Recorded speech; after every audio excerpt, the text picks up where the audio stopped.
ఏంటండి ఇష్యూ ఏంటి? తిరుమల తిరుపతి దేవస్థానం లడ్డూలో పంది కొవ్వు, బీఫ్ కొవ్వు, బీఫ్ అంటే తెలియదేమో, దున్నపోతు, బీఫ్ కొవ్వు, పంది కొవ్వు అవశేషాలు కలిసినటువంటి లడ్డూని గత 5 సంవత్సరాల నుంచి కోట్ల మంది ప్రజలు తినేశారా? దానికి గత ప్రభుత్వంలో ఉన్నటువంటి జగన్మోహన్ రెడ్డి, టీటీడీ చైర్మన్ వీళ్ళు కారణమా? ఇదే ఎలిగేషను. ఈ ఎలిగేషన్ చేసింది ఎవరు? ముఖ్యమంత్రి హోదాలో చంద్రబాబు నాయుడు గారు.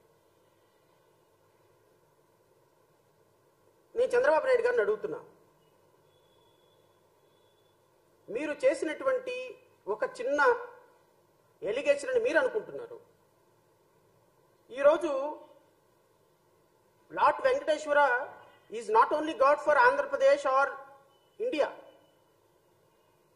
ప్రపంచ దేశానికి ఆయన ఒక కలియుగ దైవం అని కోటాను కోట్ల మంది భక్తులు నమ్ముతున్నారు. కోటాను కోట్ల మంది భక్తులు ప్రపంచవ్యాప్తంగా నమ్ముతున్నారు. శ్రీలంక అధ్యక్షుడు వస్తాడు, శ్రీలంక అధ్యక్షుడు వచ్చి తిరుమల తిరుపతి వెంకటేశ్వరుని దర్శించుకుంటారు. ప్రపంచంలో ఎక్కడ ఏ దేశంలో నలుమూలల్లో ఉన్నా లార్డ్ వెంకటేశ్వరరావుని దర్శించుకొని పరమ పవిత్రంగా తినేటువంటి ప్రసాదంలో కూడా రాజకీయాలు చేసేటువంటి ఒక దుష్ట సాంప్రదాయానికి చంద్రబాబు నాయుడు నువ్వు దిగజారిపోయావు అంటే, ఇంతకు మించి దిగజారటానికి ఇంకా వ్యవస్థలో ఏమి లేదు అని అయితే జేబీఎం భారత్ పార్టీ భావిస్తుంది. I'm very sorry to use such words. ఇంతకంటే ఇక దిగజారుతారు మీరు అనుకునే ప్రతి క్షణం, ప్రతిరోజు ఇంతకంటే ఇక దిగజారటానికి ఏమీ లేదని మీరు నిరూపించుకుంటున్నారు. చాలా అంశాలు ఉన్నాయండి మీరు రాజకీయాలు చేయటానికి. ఇంకా 100 రోజులే అయ్యింది. ఇంకా 4 సంవత్సరాల 9 నెలల పాటు మీరు ముఖ్యమంత్రిగా ఈ రాష్ట్రంలో ఉంటారు. మీ తనయుడు మంత్రిగా ఉంటాడు, లేకపోతే ఆయన కూడా రేపు పవన్ కళ్యాణ్ లాగా ఇంకో ఉప ముఖ్యమంత్రిని చేయొచ్చు. 4 సంవత్సరాలు 9 నెలలు పవన్ కళ్యాణ్ ఉప ముఖ్యమంత్రిగా ఉంటాడు. మంచో చెడ్డో, కష్టమో నష్టమో, మా కర్మో రాష్ట్రం కర్మో, ఈ ఆంధ్రప్రదేశ్ రాష్ట్రం చేసుకున్న పాపమో మేము భరిస్తాం, మిమ్మల్ని భరించాలి కూడా. Because you are a honourable deputy chief minister, you are a honourable chief minister, you are a honourable member, you are honourable minister. మిమ్మల్ని భరించాలి మేము. 5 సంవత్సరాలు మీరు ఎన్ని అబద్ధాలు చెప్పినా భరించాలి, ఎన్ని రాజకీయాలు చేసినా భరించాలి. సనాతన ధర్మం, ఆ ధర్మం, ఈ ధర్మం అని అందరి మీద నేను వస్తా, వన్ బై వన్ వస్తా. ఈరోజు రాష్ట్ర ప్రజలకి మీ నిజ స్వరూపం తెలిసి తీరాలి. చంద్రబాబు నాయుడు నిజ స్వరూపం తెలియాలి, పవన్ కళ్యాణ్ నిజ స్వరూపం తెలియాలి, మంత్రివర్గం, రాష్ట్ర మంత్రివర్గం చేస్తున్నటువంటి నిజ స్వరూపాలు ప్రజలకు తెలియాలి. ఒక లార్డ్ వెంకటేశ్వరాన్ని తిరుమల తిరుపతి దేవస్థానంలో ప్రపంచ కలియుగ దైవమైనటువంటి వెంకటేశ్వరుని కూడా మీరు వదలలేదు అంటే రాజకీయాలకి, ఇంకా మీరు ఏ రాజకీయాలని మీరు వదులుతారు? నేను ఇంకొక మాట చెప్పిన తర్వాత మెటీరియల్లోకి వస్తా. ఒక ముఖ్యమంత్రి హోదాలో పచ్చి అబద్ధాలు ఆడేటువంటి, అత్యంత షార్ప్గా, ఫాస్ట్గా కళ్ళు మూసుకొని తెరిచే లోపు అబద్ధాలు ఆడే ముఖ్యమంత్రులు ఎవరు అంటే మన రాష్ట్ర ముఖ్యమంత్రి చంద్రబాబు నాయుడు గారు. ఇంకొక కేటగిరీలో కూడా అవార్డులు పెడితే, ఈ కేటగిరీ అవార్డుల్లో కూడా అత్యంత సెన్సిటివ్ అంశాన్ని, ప్రతి చిన్న అంశాన్ని కూడా రాజకీయం ఎలా చేయగలము అంటే, రాజకీయం చేయగలిగిన రాజకీయ నాయకుడు ఎవరని ఒక పోటీ పెడితే భారతదేశంలో ఫస్ట్ ప్లేస్లో నుంచుంటాడు పవన్ కళ్యాణ్.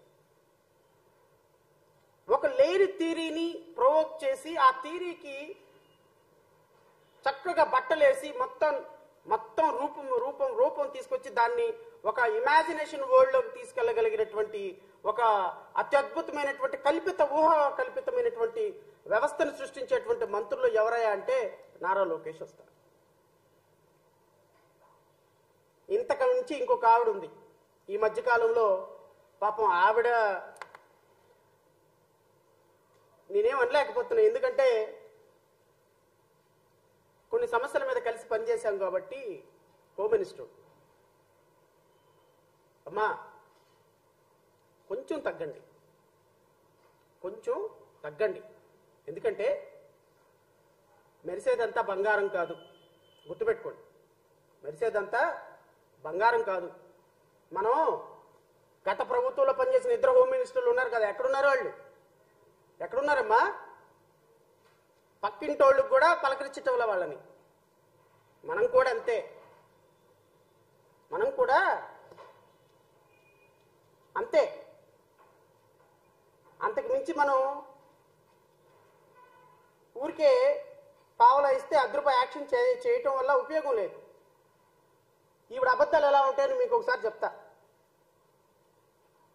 కూటమి ప్రభుత్వంలో మంత్రుల దగ్గర నుంచి ముఖ్యమంత్రి వరకు అబద్ధాలు ఆడటంలో ఎలా పిహెచ్డి చేశారో ఇది కూడా సోషల్ మీడియాలో వైరల్ అవుతుంది. ఇది కూడా నేను చెప్తాను మీకు. మీరు మీకు ఇచ్చిన పాత్రని పోషించండి సమర్థవంతంగా, అంతేగాని పావలాకి ₹1 యాక్షన్ చేయమాకండి. మీకు అంత యాక్షన్ లేదు. మీరు హోమ్ మినిస్టర్ అయితే అయ్యి ఉండొచ్చేమో. మా మీద కేసులు పెట్టొచ్చు. ఎవడు భయపడేవాడు ఎవ్వడు లేడు ఇక్కడ. మీ ఉడతూపులకి ఎవ్వడు చింతకాయలు రాలవు, గుర్తుపెట్టుకోండి. ఈ క్షణానికి ఎన్నికలు జరిగితే మీ కూటమి ప్రభుత్వానికి 25 సీట్లు కూడా రావు. 100 రోజుల పరిపాలనలో మీరు సాధించిన ఘనత అది. మీరు 100 రోజుల పరిపాలనలో మీరు సాధించిన ఘనత ఎంత అంటే ఈ రోజు ఎలక్షన్లు పెడితే 25 సీట్లు కూడా రావు మీకు. మీ అదృష్టం, ప్రజల దురదృష్టం. నువ్వు ఒక హోమ్ మినిస్టర్, ఆయన ఒక ఉప ముఖ్యమంత్రి, ఇంకో ఆయన మంత్రి, ఇంకో ఆయన ముఖ్యమంత్రి అయిపోయినారు. We are not denying it. ప్రజల అధికారం ఇచ్చారు, చేయండి. కానీ అబద్ధాలు ఆడద్దు ప్రజా పరిపాలనలో. కులాన్ని టార్గెట్ చేయొద్దు. క్రిస్టియన్స్ని, ఎస్సీలని, ఎస్టీలని, ముస్లిమ్స్ని ఒక 2nd గ్రేడ్ 3rd గ్రేడ్ పీపుల్గా వాళ్ళని ఒక చరిత్రహీనులుగా సృష్టించొద్దు దయచేసి. మేము కూడా మనుషులమే, వీఆర్ ఆల్సో హ్యూమన్ బీయింగ్స్. ఈరోజు మీరు మా హోమ్ మినిస్టర్ అయ్యారు కదా అని మీరు క్రిస్టియన్స్ని, లేకపోతే జీసస్ని అభిమానించే వాళ్ళని, లేకపోతే చర్చికి వెళ్ళే వాళ్ళని అవమానించొద్దు. హిందువులుగా ఉండం, క్రిస్టియన్స్గా ఉంటారు, ముస్లిమ్స్గా ఉంటారు. వీళ్ళందరూ కూడా ఈ భారతదేశంలో సెక్యులర్ కంట్రీలో భారతీయులుగా ఉంటారు. ఎందుకంటే డాక్టర్ బాబాసాహెబ్ అంబేద్కర్ ఎస్సీలకు రాజ్యాంగం, ఎస్టీలకు రాజ్యాంగం, ముస్లిమ్స్కో రాజ్యాంగం, హిందువులకు రాజ్యాంగం రాయలేదమ్మా. Article 25, article 26, article 27, article 31, article 14, article 19, article 16 అందరికీ ఒకటే. ఇప్పుడు మీరు హోమ్ మినిస్టర్ అయ్యేటప్పటికి మీ కులం మర్చిపోయినారు, హోమ్ మినిస్టర్ అయ్యేటప్పటికి మీ దేవుడిని మర్చిపోయినారు, హోమ్ మినిస్టర్ అయ్యేటప్పటికి మీకు షార్ట్ టర్మ్ మెమరీ వచ్చి మీరుగా అన్నీ మర్చిపోయినారు. మర్చిపోయి మీరు ఏదేదో పేలుతున్నారు. కొంచెం తగ్గండి. ఒకవేళ తగ్గకపోతే 2029లో తగ్గిస్తాం, కంగారు ఏం లేదు. తగ్గే రోజు వస్తుంది, తగ్గే రోజు చాలా తొందరలోనే ఉంటుంది, కంగారు ఏం పడద్దు. ఈవిడేముంది ఒకసారి విందాం. ఇక్కడ నుంచి మొదలు పెడతాను నేను.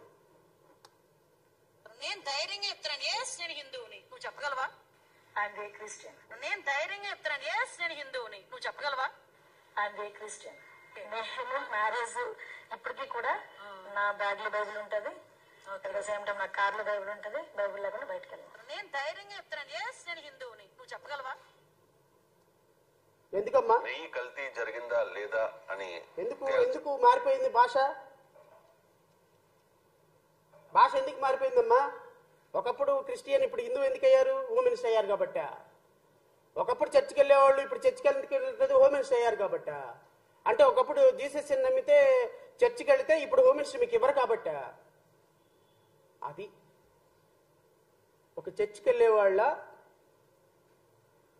ఆలోచనల్లో, వాళ్ళ బ్రతుకుల్లో వాళ్ళు ఓట్లు వేయించుకొని వాళ్ళని ఎంతవరకు పెట్టాలో అంతవరకు పెట్టేటువంటి రాజకీయ నాయకుల పరిస్థితి ఇది. ఈ హోమ్ మినిస్టర్ గారిని అడుగుతున్నా నేను, అమ్మ మొన్నటిదాకా వరదలు వచ్చినప్పుడు ప్రకాశం బ్యారేజీని పడగొట్టడానికి ఉగ్రవాద శక్తులు వచ్చి ఒక 10 పడవలతోటి ప్రకాశం బ్యారేజీని పడగొట్టడానికి ప్రయత్నం చేసినప్పుడు దాన్ని రక్షించి, మీరు ఆ బోట్లను రక్షించి లక్షలాది మంది ప్రాణాలను రక్షించడానికి ప్రయత్నం జరిగింది. దానికి నందిగాం సురేష్ ఎంపీ బోట్లు, మాజీ ముఖ్యమంత్రి జగన్మోహన్ రెడ్డి బోట్లు అన్నారు కదా. ఏమైందమ్మా ఎలిగేషను? ఎఫ్ఐఆర్ కట్టారా? వాళ్ళని అరెస్ట్ చేశారా?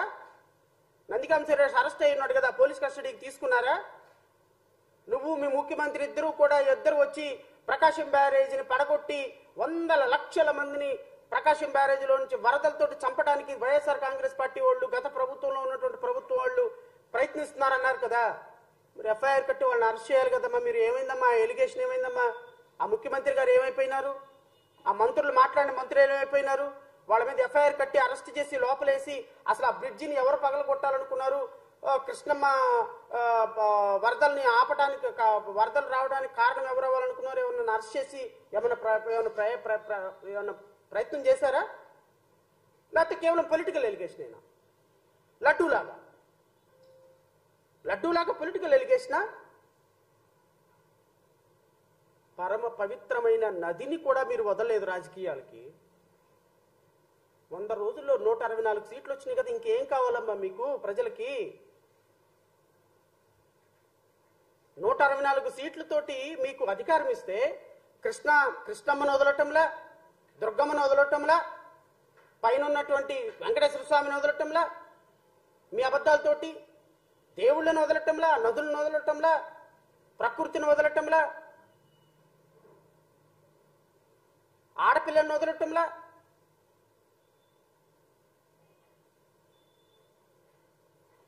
ఎవరో ఒక అమ్మాయిని తీసుకొచ్చి ఆ అమ్మాయి నా మీద తప్పుడు కేసు పెట్టారనగానే మీకు మీరే జడ్జిలు, మీకు మీరే కోర్టులు. ఎవడైతే కేసు పెట్టాడో విద్యాసాగర్ అనే వాడిని తీసుకొచ్చి లోపలేస్తారా? కేసు పెట్టిన లోపలేసే చరిత్ర ఈ దేశంలో ఎక్కడైనా ఉందా? ఆ కేసు ముందు ఫాల్స్ చేయాలి, దాన్ని కోర్టు ముందు ప్రయోగించాలి. ఆ కోర్టు ఇది ఫాల్స్ పెట్టే ప్రైవేట్ కేసు పెట్టినటువంటి వ్యక్తి మీద లీగల్ గా ప్రొసీడ్ అవ్వాలని పర్మిషన్ ఇవ్వాలి. ఆ పర్మిషన్ తీసుకొని ఆ లేడీ ఎవరైతే ముంబై హీరోయిన్ ఉందో ఆమె కోర్టులో కేసు వేయాలి. ఆ